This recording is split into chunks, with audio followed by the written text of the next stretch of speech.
இனிமேல் அந்த அவருக்கு கொள்கையும் கிடையாது, ஒன்றும் கிடையாது. இந்த மாதிரி ஒரு பச்சோந்தியை முன்னாள் முதல்வர் ஓ பன்னீர்செல்வம் திமுகவில் இணைந்ததற்கு அதிமுக முன்னாள் அமைச்சர் செல்லூர் ராஜு கடும் எதிர்ப்புகளை தெரிவித்துள்ளார்.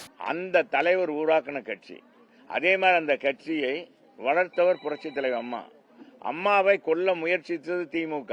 லாரி ஏற்றி துச்சாதன முறையில் சட்டமன்றத்தில் ஒரு எதிர்கட்சி தலைவர்னு கூட பாராம முடியை பிடிச்சி அடிச்சு பாஞ்சாலி இப்போ அந்த பாரத போரில் பார்த்தா உங்களுக்கு தெரியும், பகடை வீச அதில் எப்படி துரியோதனன் பாஞ்சாலியை பிடிச்சி இழுத்தாங்க. அது மாதிரி பல துரியோதனன்கள் அன்னைக்கு கலைஞர் கருணாநிதி முன்னாலேயே அம்மாவை சேலையை பிடித்து மேலே குத்தியும் எல்லாம் ஒரு பெண்ணின் கூட பாராமல் சட்டமன்றத்தில் மிகப்பெரிய அவலங்கள் அரங்கேறியது.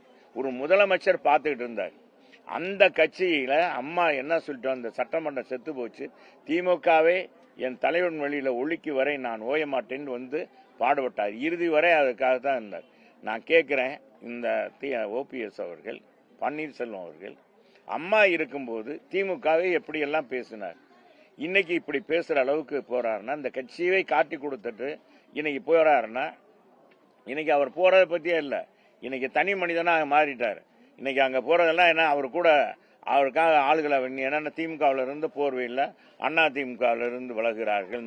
திமுக தொண்டர் அப்பாவே யாராச்சும் இந்த பொது மக்களை காசை கொடுத்து கூட்டிட்டு வந்து கூட்டத்தை சேர்த்து ஆளுகளை காமிப்பார்.